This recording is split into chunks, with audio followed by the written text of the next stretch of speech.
Hello friends, I am Sri Lakshmi. Welcome to I Plus Training Solutions.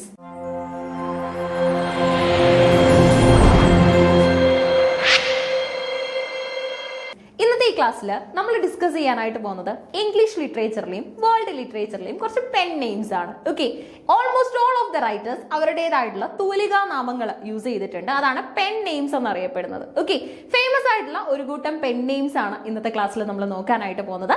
Pen names writers use ചെയ്യാനുള്ള ഏറ്റവും വലിയ reason എന്ന് പറയുന്നത് അവരുടെ റിയൽ ഐഡന്റിറ്റി ഒന്ന് ഹൈഡ് ചെയ്ത് വെക്കുക എന്നുള്ളതാണ്. പിന്നെ അതുപോലെ തന്നെ സോഷ്യൽ സിറ്റുവേഷൻസ് വലിയൊരു ഫാക്ടറാണ്. ഓക്കെ, അതായത് സ്ത്രീകൾക്കടക്കം നോവലിലേക്ക് വന്ന സമയത്ത് നേരിടേണ്ടി വന്ന ഏറ്റവും വലിയ പ്രശ്നം എന്ന് പറയുന്നത് സ്ത്രീകളാണ് നോവൽ എഴുതുന്നതെങ്കിൽ അതിന് കിട്ടുന്ന ഒരു ലാക്ക് ഓഫ് അക്സെപ്റ്റൻസ് ഒക്കെ ആയിരുന്നു. സോ അതൊക്കെ ഒന്ന് ഓക്കെ ആക്കാനായിട്ട് അല്ലെങ്കിൽ അതൊക്കെ ഒന്ന് കോമ്പൻസേറ്റ് ചെയ്യാനായിട്ടാണ് ശരിക്കും പെൻ നെയിംസ് യൂസേജിൽ വന്നത്. പിന്നെ അതുപോലെ തന്നെ റൈറ്റേഴ്സ് അവരുടെ ശരിക്കുള്ള ഒറിജിനൽ നെയിമിൽ വേറെയും റൈറ്റേഴ്സ് എക്സിസ്റ്റ് ചെയ്യുന്നുണ്ടാവും. സോ ആ ഒരു കൺഫ്യൂഷൻ ആംബിഗ്വിറ്റി എലിമിനേറ്റ് ചെയ്യാനായിട്ടും പെൻ നെയിംസിലേക്ക് സ്വിച്ച് ഓൺ ചെയ്തിട്ടുണ്ട്. ഓക്കെ, നമുക്ക് എന്തായാലും കുറച്ച് പെൻ നെയിംസ് ഡിസ്കസ് ചെയ്യാം.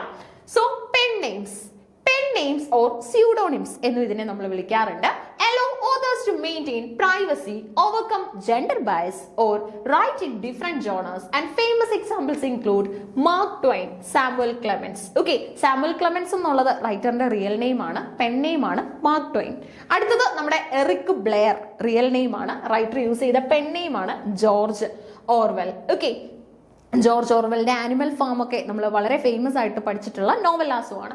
JK റൗളിംഗ്, അദ്ദേഹത്തിന്റെ ശരിക്കുള്ള പേര് റോബർട്ട് ഗാൽബ്രെയ്ത്ത് എന്നാണ്. അതുപോലെ തന്നെ നമുക്ക് ഡോക്ടർ സ്യൂസ് എന്ന് പറയുന്ന ഒരു പെൻ നെയിം ഒരുപാട് പുസ്തകങ്ങളിൽ കാണാനായിട്ട് സാധിക്കും. റൈറ്ററിന്റെ റിയൽ നെയിം വരുന്നത് തിയോഡർ സ്യൂസ് ഗിസൽ എന്നാണ് കേട്ടോ. അപ്പൊ ദേ ഇവിടെ നോക്കിക്കേ, തന്റെ സെക്കൻഡ് നെയിം ആണ് യൂസ് ചെയ്തിട്ടുള്ളത്. അങ്ങനെ പല റീസൺസ് ആണ് റൈറ്റേഴ്സ് പെൻ നെയിംസ് ഉപയോഗിക്കുന്നതിന്റെ പിന്നിലുള്ളത്. ഓക്കെ, ഒന്ന് ജെൻഡർ ബയസ് എന്ന് പറഞ്ഞാൽ നമുക്കറിയാം പലപ്പോഴും നേരത്തെ നമ്മുടെ പഴയകാല സൊസൈറ്റിയിൽ നേരിട്ടിരുന്ന ഏറ്റവും വലിയ പ്രശ്നം എന്ന് പറയുന്നത് സ്ത്രീകൾ പുസ്തകം എഴുതുകയാണെങ്കിൽ അത് ബൾക്കായിട്ട് ബേൺ ചെയ്ത് കളയുന്ന രീതി, അതുപോലെ തന്നെ പബ്ലിക്കേഷൻ ഹൗസുകൾ അത് പ്രിന്റിങ്ങിന് ഏറ്റെടുക്കാത്ത രീതികളൊക്കെ ഉണ്ടായിരുന്നു. അതിനൊക്കെയുള്ള ഒരു സഡൻ ആയിട്ട് ചെയ്യാൻ സാധിക്കുന്ന ഒരു റെമഡി ആയിരുന്നു പെൻ നെയിംസ് എന്ന് പറയുന്നത്. Authors adopt these names for various reasons, such as protecting their identity, avoiding the stigma associated with their gender, or creating a distinct brand for a specific type of writings. Okay, ഓരോ റൈറ്റിംഗ്സിനും അതിൻ്റെതായിട്ടുള്ള ഒരു brand accept ചെയ്ത് കൊടുക്കുന്നതും ഈ pen names ആയിരുന്നു. Reasons for using pen names, ഒന്ന് privacy and anonymity ആണ്. To separate their public writing life from their private life, particularly in writing about sensitive subjects. Okay, അതായത് താനാണ് അത് എഴുതുന്നത് എന്ന് ചിലപ്പം ചില റൈറ്റേഴ്സിന് ഓപ്പൺ അപ്പ് ചെയ്യാൻ ബുദ്ധിമുട്ടുണ്ടാവും, താല്പര്യം ഉണ്ടാവില്ല. അങ്ങനെയുള്ള ഒരു പെൻ നെയിംസ് യൂസ് ചെയ്ത് എഴുതാറുണ്ട്. പ്രൈവറ്റ് ലൈഫും റൈറ്റിംഗ് ലൈഫും രണ്ട് പാത്തിലൂടെ കൊണ്ടുപോകാനായിട്ടാണ് അങ്ങനെ ചെയ്യുന്നത്. ഓക്കെ, ഇനി ജെൻഡർ ബയസ് വലിയൊരു വിഷയമായിരുന്നു. Female authors like George Eliot, Mary Ann Evans എന്നാണ് റിയൽ നെയിം. ബ്രോണ്ടെ സിസ്റ്റേഴ്സ്, അതിനകത്ത് തന്നെ അവർ യൂസ് ചെയ്യുന്ന pen names Currer Bell, Ellis, Acton Bell, ഈ പേരുകളൊക്കെ യൂസ് ചെയ്തിട്ടുണ്ട്. Used male pseudonyms to avoid being discriminated against and have their work judged on merit. അല്ലേ, അതായത് ഒരിക്കലും ജെൻഡർ ഡിസ്ക്രിമിനേഷൻ ഉണ്ടാവാതെ ഗുഡ് ക്വാളിറ്റി വർക്ക് ആണെങ്കിൽ അതിന് കിട്ടേണ്ട അക്സെപ്റ്റൻസ് നേടിയെടുക്കാൻ വേണ്ടി തന്നെയാണ് അത്തരത്തിലുള്ള നെയിംസ് യൂസ് ചെയ്തിട്ടുള്ളത്. Genre exploration, to write in different genres, creating a separate literary identity or experiment with new styles without affecting their main brand. ഇപ്പൊ നോവൽ എഴുതുന്ന ആളാണെങ്കിൽ നോവലിസ്റ്റ് എന്നുള്ള ടൈറ്റിൽ ആയിരിക്കും ഉണ്ടാവുക, അല്ലെ? ആ സെയിം റൈറ്ററിന് പോയിട്രി എഴുതാൻ താല്പര്യം ഉണ്ടാവും. സോ സമയത്ത് as A novelist real name ആയിരിക്കും പറഞ്ഞിട്ടുണ്ടാവുക. പക്ഷെ പോയിട്രിയിൽ വരുന്ന സമയത്ത് തനിക്ക് വേറൊരു ട്രാക്ക് ആയിരിക്കും, വേറൊരു സബ്ജക്ട് സ്റ്റൈൽ ആയിരിക്കും വേണ്ടത്. അപ്പൊ പോയിട്രി എഴുതാനായിട്ട് ഒരു പെൻ നെയിം യൂസ് ചെയ്യുന്നു. സോ അങ്ങനെയാണെങ്കിൽ ഈ നോവൽ എഴുതിയ റൈറ്റർ തന്നെയാണ് അത് എഴുതുന്നത് എന്നുള്ളൊരു ബയസ് ഉണ്ടാവില്ല. ബയസ് എന്ന് പറഞ്ഞാൽ നമ്മുടെ പ്രിജുഡൈസസ് ഒന്നും ഉണ്ടാവില്ല. പൊതുവെ ഒരു എഴുത്തുകാരൻ എഴുതിയ പുസ്തകം നമ്മൾ വായിച്ചിട്ടുണ്ടെങ്കിൽ അടുത്ത പുസ്തകം നമ്മൾ വായിക്കുന്നത് ആ ഒരു പ്രിജുഡൈസോട് കൂടിയായിരിക്കും, മുൻധാരണയോട് കൂടിയായിരിക്കും.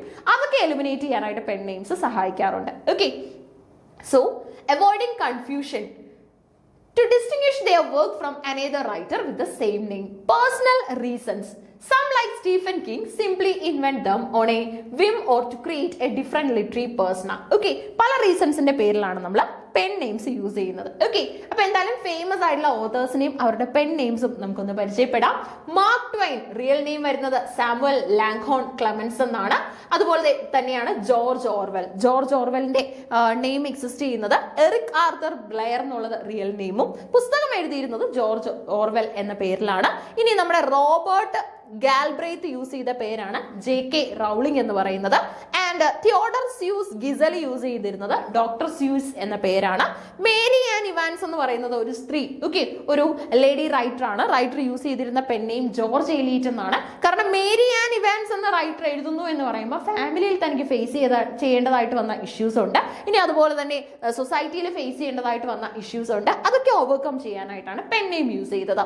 ഇനി അടുത്തതായിട്ട് നമുക്ക് ചാൾസ് ലിഡ്വിച്ച് ഡോഡ്സൺ, നമ്മുടെ സ്വന്തം ലൂയിസ് കരോളിന്റെ റിയൽ നെയിം ആണ് ചാൾസ് ലിഡ്വിച്ച് ഡോഡ്സൺ എന്ന് പറയുന്നത്. ലൂയിസ് കരോൾ എന്നാണ് റിയൽ നെയിം എക്സിസ്റ്റ് ചെയ്യുന്നത്. ഓക്കെ, ക്യൂറർ ബെൽ എന്നുള്ളത് ഷാർലറ്റ് ബ്രോണ്ടെ ഉപയോഗിച്ച പെൻ നെയിം ആണ്. ഇനി റിച്ചാർഡ് ബാച്ച്മാൻ നമ്മുടെ സ്റ്റീഫൻ കിങ്ങിന്റെ പെൻ നെയിം ആണ്.